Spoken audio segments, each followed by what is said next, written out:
লাল দরিয়া FI মানিক রচিত ও পরিচালিত ২০০২ সালের বাংলাদেশি মারপিট প্রণয়ধর্মী চলচ্চিত্র। এস এম ফিল্ম ইন্টারন্যাশনালের ব্যানারে চলচ্চিত্রটি প্রযোজনা করেছেন মোশাররফ হোসেন তুলা। এতে শ্রেষ্ঠাংশে অভিনয় করেছেন রিয়াজ, পূর্ণিমা, আমিন খান, মৌসুমী ও রাজ্জাক। লাল দরিয়া পরিচালক এফআই মানিক, প্রযোজক মোশাররফ হোসেন তুলা, চিত্রনাট্যকার এফআই মানিক। শ্রেষ্ঠাংশে রিয়াজ, পূর্ণিমা, আমিন খান, মৌসুমী, রাজ্জাক। সুরকার আলাউদ্দিন আলী। প্রযোজনা company S M film international. মুক্তি ৯ আগস্ট ২০০২। দেশ বাংলাদেশ। ভাষা বাংলা।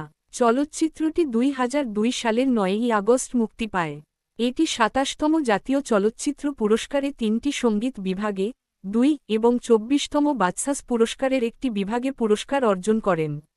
৩ অভিনয়শিল্পী দল।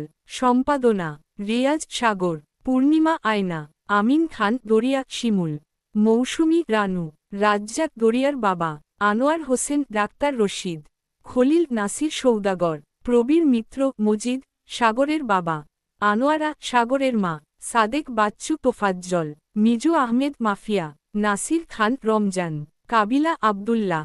সঙ্গীত সম্পাদনা। চলচ্চিত্রটির সঙ্গীত পরিচালনা করেছেন আলাউদ্দিন আলী।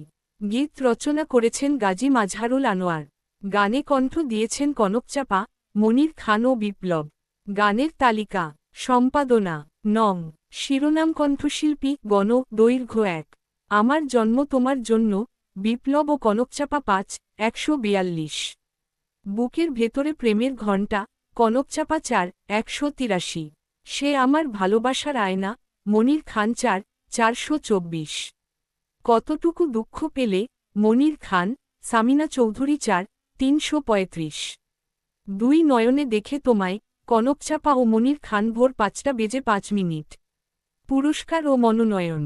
সম্পাদনা পুরস্কার বিভাগ। মনোনীত ফলসূত্র ২৭তম জাতীয় চলচ্চিত্র পুরস্কার ও শ্রেষ্ঠ সুরকার আলাউদ্দিন আলী বিজয়ী। ৪ শ্রেষ্ঠ গীতিকার গাজী মাজহারুল আনোয়ার ও শ্রেষ্ঠ পুরুষ কণ্ঠশিল্পী মনির খান। ২৪তম বাচসাস পুরস্কার ও শ্রেষ্ঠ নৃত্য পরিচালক আমির হোসেন বাবু।